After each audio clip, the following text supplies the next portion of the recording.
bahaya laten yang dimaksud oleh negara tidak seharusnya hanya aliran-aliran yang berbahaya gitu, tetapi juga ketimpangan ekonomi ini bahaya laten gitu. Persaingan sehat sejahterakan rakyat.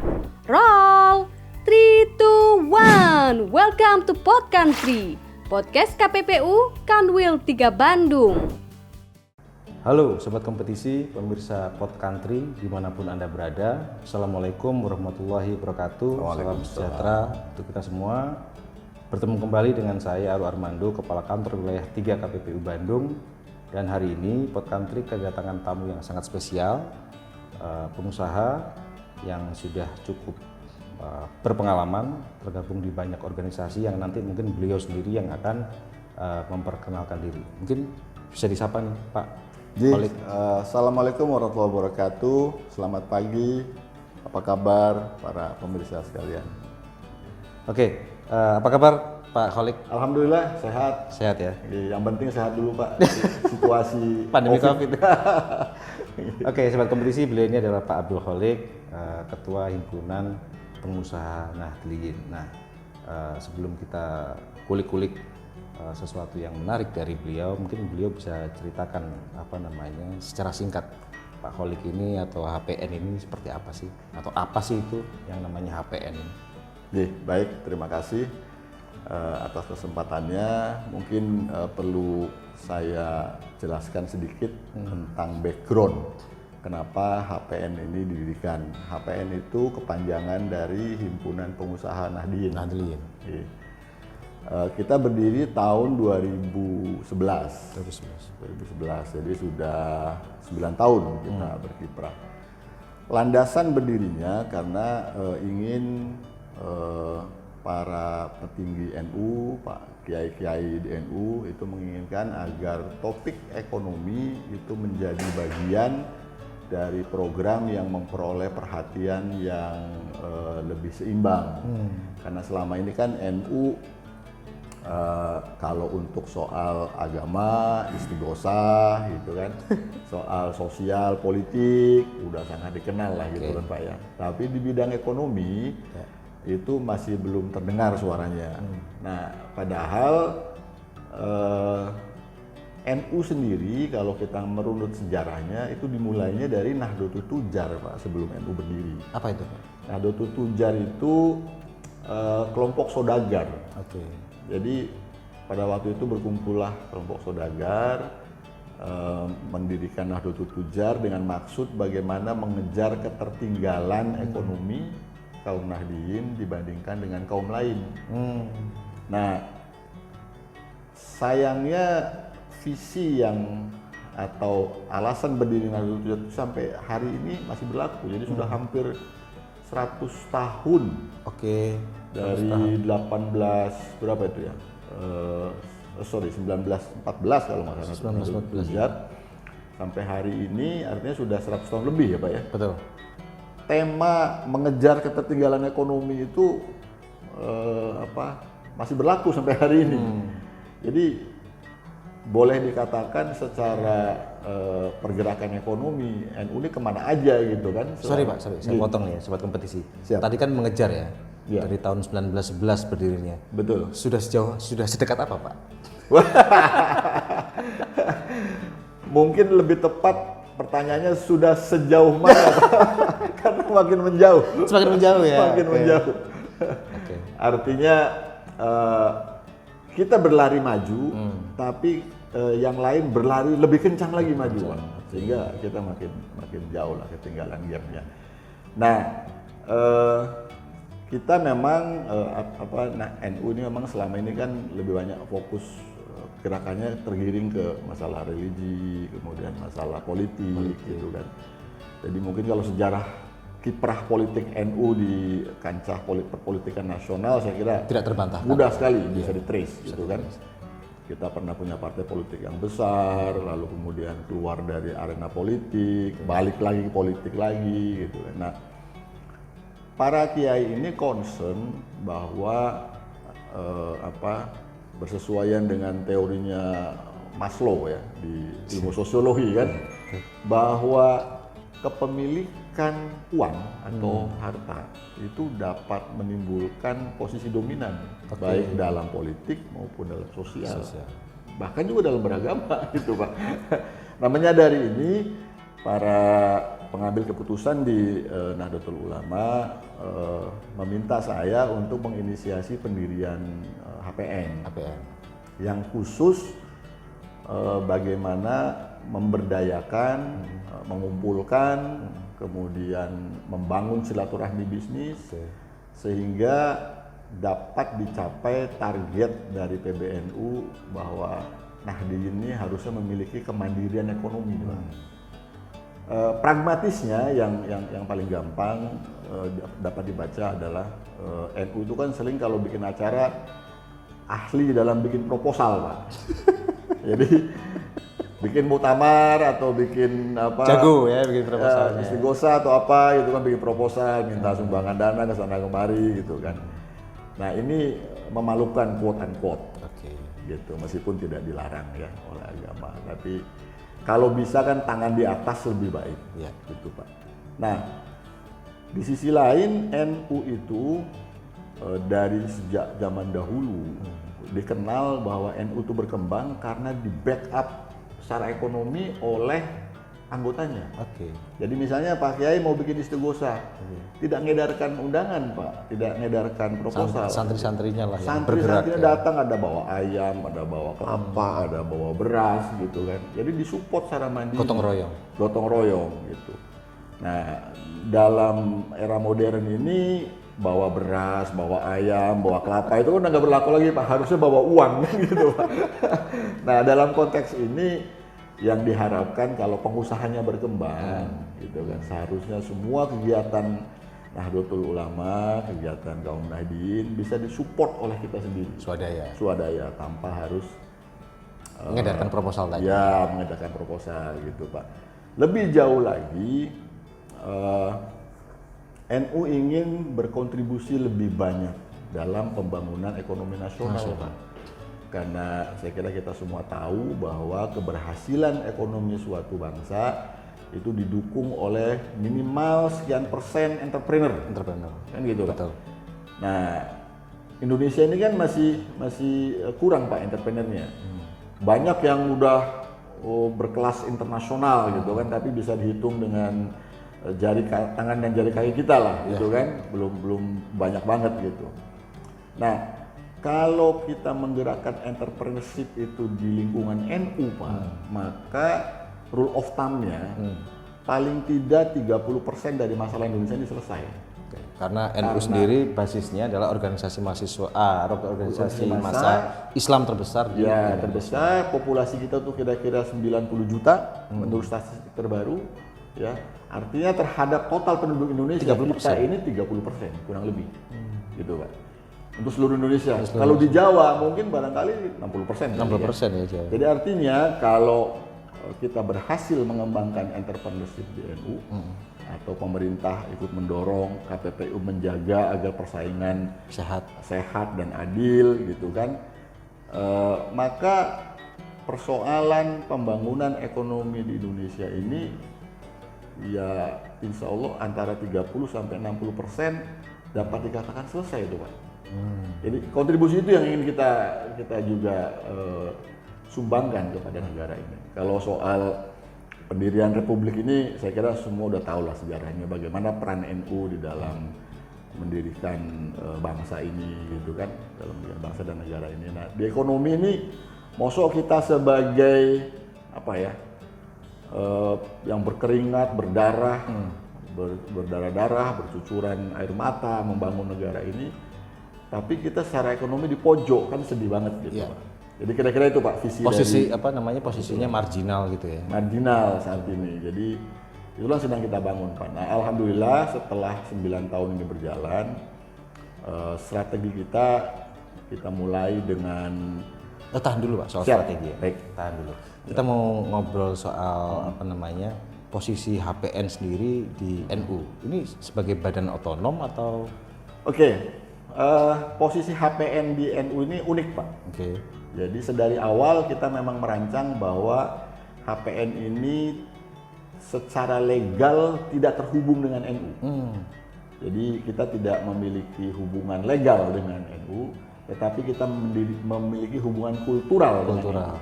Karena para pendiri HPN ini juga para kiai besar di NU, diantaranya Pak Said Akil Siroj, kemudian almarhum Kiai Sahal, ya, kemudian Pak As'ad Said Akil, Pak As'ad Said Ali, gitu kan. Lalu ada Kiai Sidoarjo, Gus Ali Masuri, ya, Tulangan Sidoarjo. Lalu ada Gusmus, ya, Mustafa Bisri, ya, kemudian ada Pak Mustolihin Majid yang dulu aktif di LPNU, dan 7 pengusaha. Jadi sebenarnya secara kultural ini miliknya kaum Nahdliyin organisasi. Anak kandungnya. Anak kandungnya kaum Nahdliyin, tetapi secara legal memang tidak terkait struktural dengan PBNU. Oke. Nah, mengapa kita mengambil posisi demikian? Karena sejak awal visinya adalah bagaimana kita bisa berkiprah dalam ekonomi Islam di Indonesia, diantaranya menjadi bagian dari Kadin. Oke. Targetnya supaya potensi-potensi dari negara-negara Islam yang datang di Indonesia dihandle oleh Kadin itu di dalamnya adalah kita, harapannya begitu Pak, bukan orang lain. Gitu. Nah, karena kita menarget ke sana, ketentuan dari Kadin itu tidak boleh underbow atau tidak boleh berada di bawah organisasi massa tertentu. Oleh karena itu kita mengambil posisi, oke, kita tidak berada di bawah organisasi massa, tapi kita masih punya konektivitas terhadap PBNU. Gitu, Pak. Dan alhamdulillah selama ini kita juga sangat dekat hubungannya dengan PBNU, ya. Bahkan saya sendiri selain ketua umum HPN, saya juga merangkap wakil ketua LPNU, Pak. Salah satu lembaga perekonomian, bukan salah satu lembaga yang berada di bawah PBNU yang ngurusi tentang ekonomi. Oke, tapi kalau misalnya memang di luar struktur PBNU berarti independen dong, Pak? Bagaimana? Independen berarti? Independen dari NU maksudnya ya? Independen dalam hal pengambilan arah kebijakan, tetapi tetap dalam koridor NU, Pak. Tetap dalam koridor NU. Jadi kalau NU membuat kebijakan, kita perhatikan, gitu Pak. Kan keputusan para kiai yang ada di PBNU itu kan harus kita hormati, tidak bisa kita nafikan begitu saja. Tetapi kita punya fokus sendiri di dalam membangun kultur, karena kita juga tidak mau kultur-kultur yang jelek yang ada di lembaga-lembaga atau di organisasi-organisasi di bawah NU menular ke kita, karena kita ingin membangun satu kultur organisasi yang lebih baik. Diantaranya misalkan kita tidak ingin kalau melaksanakan kegiatan mosok pengusaha nyebarin proposal gitu, misalnya salah satunya gitu, Pak. Oke, tadi yang saya mohon maaf tadi saya potong soal strategi nih, Pak. Iya, Pak. Supaya sobat kompetisi ini paham posisi HPN dengan NU ini seperti apa, dengan PBNU ya.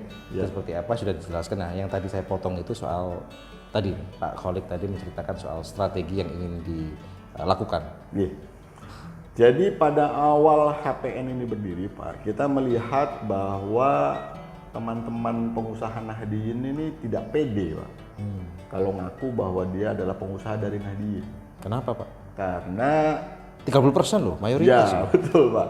Karena ada semacam dikotomi stereotip. Pengusaha itu berdasi, terlente, kan gitu, Pak. Ya kan? Tidak bersarung gitu. Memiliki pengetahuan yang luas, modern, gaul, kan gitu, Pak. Iya. Terus di sisi lain stereotipikalnya NU, santri, kampungan, sarungan, pakai kopiah, gitu kan. Ngomongnya deso lah ya. Deso gitu kan. Stereotype maksudnya sobat kompetisi ya. Karena saya sendiri juga ini medok juga ini deso. Iya gitu, Pak. Stereotipikal itu, Pak, seperti itu, Pak. Oleh karena itu dulu saya seringkali amazed atau amazed itu takjub gitu, Pak. Misalkan pada waktu saya di Singapura, saya lihat di MRT, ada orang PC, kok anak ini pede gitu pakai peci, gitu, Pak. Nah, di lingkungan NU itu pada awal-awal entrepreneur-nya kalau ngaku sebagai orang NU nggak pede, Pak. Nggak pede. Jadi yang kita genjot strateginya di awal ini adalah bagaimana menunjukkan bahwa pengusaha NU itu juga punya kapabilitas yang tidak kalah dengan para pengusaha yang non Nahdien. Nah, oleh karena itu pada waktu kita pertama kali berdiri tahun 2011, Pak, gebrakan yang saya lakukan adalah saya membuat pameran dagang di Surabaya. Kita ambil di mall terbesar di Surabaya, Pak. Pada waktu itu mall apa? City apa namanya? City of Tomorrow, Sito. Iya, bukan Cito, Pak, yang punyanya Pak Murdaya itu. Ibu Murdaya itu. City Mall kalau nggak salah, saya lupa namanya itu di Surabaya. Itu mall terbesar pada waktu itu. Kita bikin acara besar-besaran. Kita kumpulkan seluruh saudagar NU dari seluruh Indonesia. Kita bikin pameran dagang di sana, Pak. Dan banyak cerita lucu di situ, Pak. Jadi misalnya Pak Satpam penjaga mall, dia bilang, saya nggak pernah lihat nih ada bus rombongan bawa ibu-ibu pakai kerudung semua masuk ke mallnya, ke parkirannya mall gitu. Saya pikir ada pengajian mungkin, Pak. Iya, itu dia, Pak. Biasanya ibu-ibu itu kan pakai bak terbuka keliling kemana mau menghadiri. Dan acaranya taklim, sukses. gitu. Acaranya sukses. Alhamdulillah acaranya sukses. Pada waktu itu kita menghabiskan dana lumayan besar dan alhamdulillahnya juga itu ternyata bisa digotong oleh kita semua, Pak. Tidak mengandalkan kepada proposal. Sponsorship memang ada, tapi boleh saya katakan bahwa acara itu bisa kita jalankan secara mandiri, Pak. Oke. Nah, tujuan utamanya adalah bagaimana membangun atau bagaimana membuat show of force bahwa para pengusaha ini ada temennya di kalangan Nahdien. Karena sekarang ini kan bergerak masing-masing, Pak. Pesantren ini punya pengusaha gitu kan, tapi antar pesantren, antar pengusaha NU ini tidak terbangun, Pak. Konektivitasnya, Konektivitasnya, sinerginya dan segala macam. Lalu kemudian yang kedua, bagaimana kita membangun kepercayaan diri dari para pengusaha NU untuk tampil itu dengan meminta di dalam banyak event, baik dakwah ataupun pengajian gitu kan, agar berapa persen lah waktu dipakai untuk membahas juga tentang ekonomi. Oleh karena itu kalau mungkin Bapak sering lihat tausiahnya Pak Kiai Said gitu kan, yang sering diomongkan tuh ini kita kaum kecil begini gitu kan, pemberdayaan tuh mestinya begini gitu. Artinya bukan sekedar mengutip ayat-ayat yang tidak berhubungan dengan ekonomi, tapi sekarang mulai itu bahwa penguasaan kekayaan itu tidak boleh hanya pada orang itu saja, kan banyak tuh ayat-ayat seperti itu yang dalam Al-Quran dan hadis. Jadi artinya mulai perhatian Nahdien terhadap ekonomi itu mulai berjalan. Nah, itu strategi pertama. Strategi yang kedua yang coba kita bangun adalah bagaimana membangun konektivitas antar para pengusaha NU ini. Jadi somewhere antara 2012, 2013 itu kita sudah mulai, Pak. Apps itu belum dikenal. Kita sudah meluncurkan program yang namanya Green Pages. Bukan Yellow Pages ya? Bukan Yellow Pages, Pak. Idenya kita ambil dari Yellow Pages, tapi karena ini NU, Green Pages. Kita bilang Green Pages gitu, Pak. Atau tambah lagi, Pak, Global karena bola dunia kan. Betul, Globe Pages. Itu next step barangkali, Pak. Iya. Nah, apa yang mendasari kita mendorong ide ini, Pak? Yang pertama, saya ini kan pengusaha, Pak. Saya punya manufacturing peralatan listrik. Nah, kebutuhan saya terhadap bahan baku maupun bahan setengah jadi itu tidak hanya bahan baku yang bersifat besar-besar. Misalnya saya butuh baut yang spesial, yang bentuknya khusus. Itu nggak bisa saya masukkan ke pabrik besar karena pabrik besar pasti minta volume gede. Itu kan, Pak, berapa besarnya. Nah, saya kesulitan mencari para pengusaha kecil yang bermain di bidang itu. Zaman itu kan internet belum terlalu top lah, Pak. Kita baru main email kan pada waktu itu, tapi browsing di internet itu belum semasif sekarang ya. Ya, apalagi apps atau media sosial itu zaman itu belum terlalu terkenal. Nah, saya setiap tahun perusahaan saya itu memasang iklan di Yellow Pages. Gitu, Pak. Iklan baris kecil aja di Yellow Pages itu pada waktu itu yang cuma 5 baris gitu, ukuran 2 cm kali 5 cm gitu. Itu mesti bayar kalau nggak salah 40 juta atau 75 juta per tahun. Setahun. Nah, tidak ada pengusaha kecil yang sanggup Pak mengiklankan di situ. Gitu loh Pak. Jadi kami berpikir media apa nih yang bisa kita pakai agar mereka ini punya kesempatan untuk membangun promosi, konektivitas. Kalau misalkan saya sebagai pengusaha Nadien, saya butuh bau kecil, oh ternyata ada pengusaha kita di Tegal yang bisa bikin, gitu misalnya Pak. Ketika membuat Green Pages tadi. Betul Pak. Lalu kemudian misalkan kita butuh tekuk plat atau ngelas besi, oh ternyata ada pengusaha kita di Kerawang, gitu misalnya. Maaf, ini sudah jadi belum Green Pages-nya Pak? Sudah Pak, sudah berjalan. Saya ceritakan kronologisnya. Dulu kita mulainya dengan berbasis web, lalu kemudian kita cetak berbasis apa? Saya sebenarnya mengikuti polanya dulu koran ekonomi neraca kalau nggak salah zaman dulu Pak ya. Koran neraca. Pada waktu Kompas dan lain-lain itu bagus-bagus kertasnya gitu. Neraca stensilan gitu loh Pak. Koran neraca. Tapi kontennya dicari orang. Nggak gitu. kalah lah kontennya. Kontennya nggak kalah karena analisisnya, pendapat ekonominya gitu nggak kalah gitu. Nah saya mencontoh itu Pak. Tidak penting penampilan, yang penting kontennya seperti apa. Oke. Lalu kemudian berkembang WhatsApp. Kita sebar lewat WhatsApp Pak, kita bikin PDF, kita sebarin lewat WhatsApp. Di blast gitu ya? Iya, di blast. Dan semuanya gratis, nggak ada yang kita tarik bayaran Pak. Nah begitu zaman apps, kita mulai masuk apps Pak, itu mungkin tahun 2015-an lah sekitaran itu. Kita mulai bangun apps Pak. Sudah punya berarti aplikasinya sekarang? Sekarang sudah ada appsnya, Green Pages.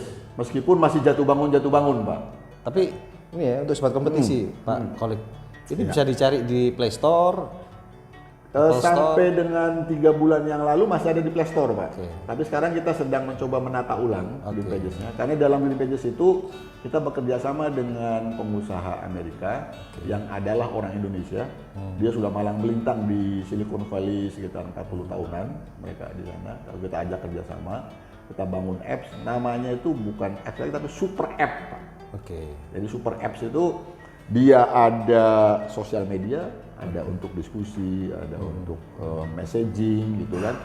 Tapi juga ada marketplace, tapi juga ada database, tapi juga ada fasilitas video dan lain-lain gitu. Rumit emang ngebangunnya Pak. Ambisius sekali itu Pak. Iya, betul Pak. Nah, jadi sekarang pertanyaan saya, ya? Yakin bisa terwujud itu? Kemarin sudah berjalan setahun Pak, sudah berjalan setahun, tapi kemudian kita lihat ini terlalu besar nih yang kita terlalu banyak aspek yang kita masukin aja. Karena ngomong marketplace aja kan kita lihat sekarang di luar biasa. Betul Pak. Kemampuan kapitalnya apakah maksud saya gitu ya? Iya. Tapi betul. kalau kita ngomong soal cita-cita, ambisi ya boleh lah. Iya.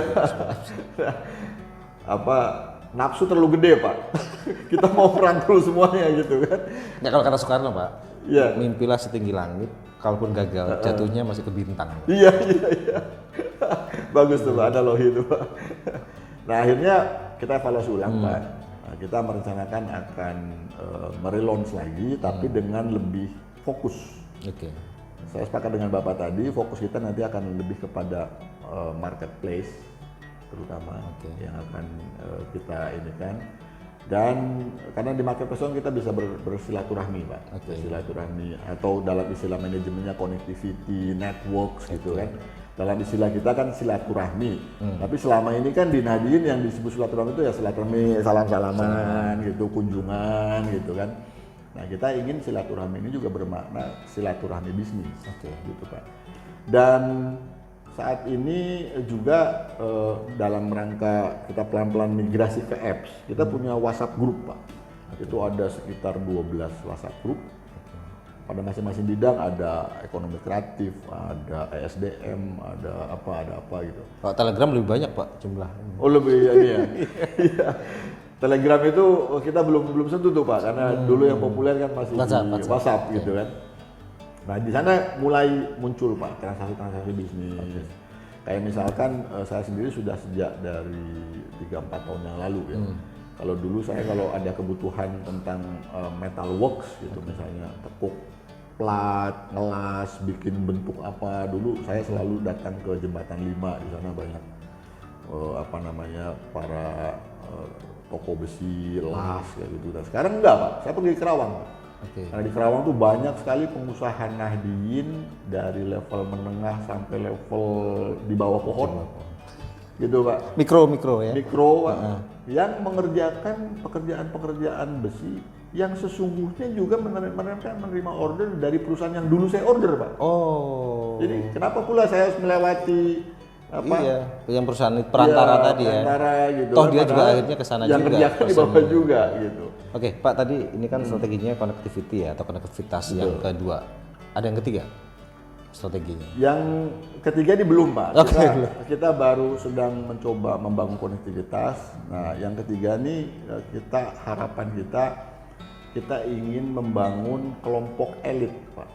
Atau yang kita sebut sebagai pengusaha host. Iya, ada kiai kan kiai host. Ada kiai host. Kiai langitan ya. Kita ingin bangun pengusaha host. Pengusaha host.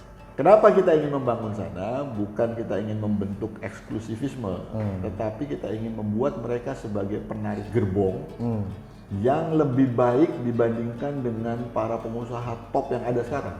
Siapa targetnya Pak? Targetnya tentu saja para pengusaha NU Pak. CNU. Ya, karena kan kalau kita ngomong soal pengusaha NU yang cukup besar ya Pak ya. Ini kan kita pernah punya seorang wakil presiden yang beliau itu punya grup perusahaan yang besar juga dan juga warga Nahdliyin. Betul. Ya, Pak Yusuf Kalla ya. Pak JK. Ya. Ada peran Pak JK? Sebelum Pak JK jadi wapres, kan Pak JK dulu pernah jadi wapres 2009. Pak SBY ya.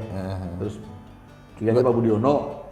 Nah, pada waktu zamannya Pak Budiono itu kita sebenarnya pengen melamar Pak JK menjadi ketua Dewan Pembina HPN, Pak. Cuman sebelum kita meluncurkan surat dan berkomunikasi ke beliau udah diributkan jadi wapres. Jadi kita mundur, kita nggak berani.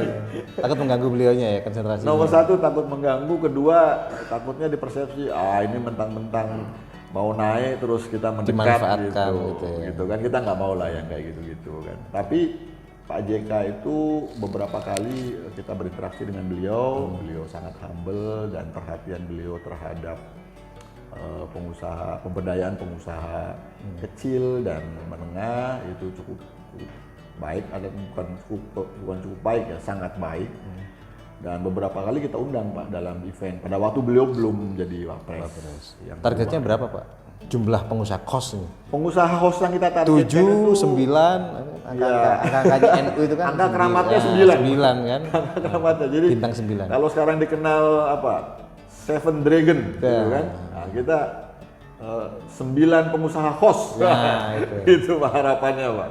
Dan ternyata sebenarnya setelah kita gugah Pak, para pengusaha NU ini, ternyata mulai banyak yang ngaku Pak, banyak pengusaha-pengusaha yang cukup berkelas gitu ya, itu sebenarnya dari kaum Nahdliyin gitu. Dan secara moral minimal doa dibantu oleh para kiai gitu Pak.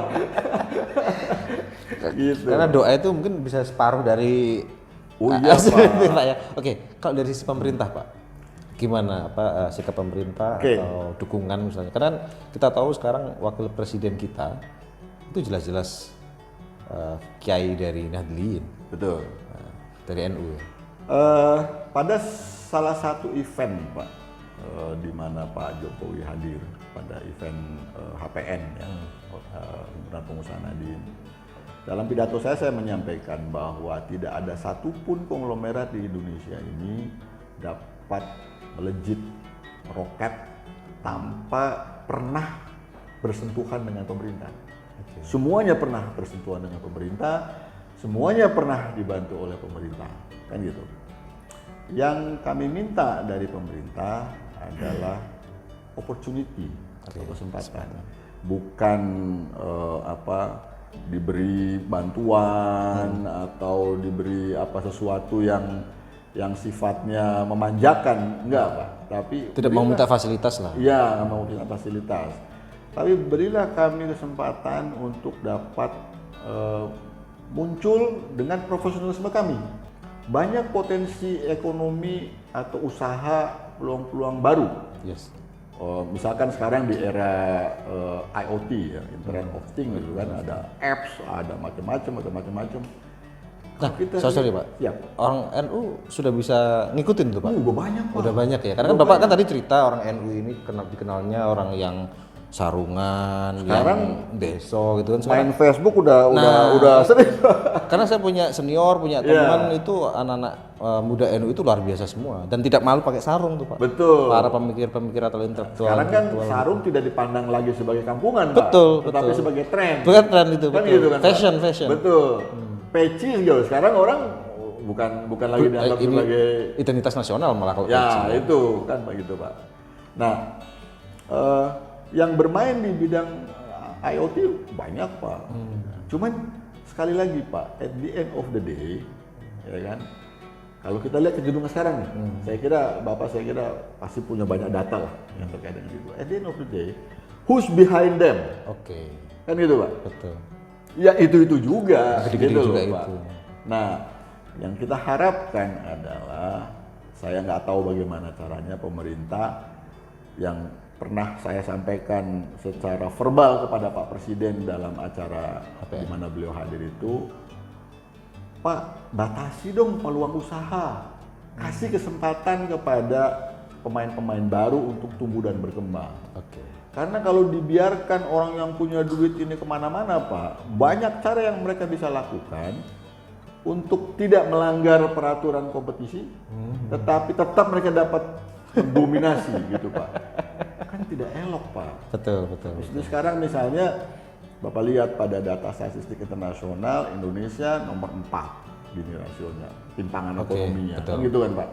Lalu kemudian banyak beredar dari, kalau nggak salah dari Forbes dari itu lembaga internasional, bahwa sekian orang Indonesia menguasai Betul. sekian ekonomi. Sekian puluh persen ekonomi. Iya, gitu kan. Lalu kemudian ada lagi bicara bahwa pemilik rekening di atas 2 miliar hanyalah sekian persen dari penduduk Indonesia.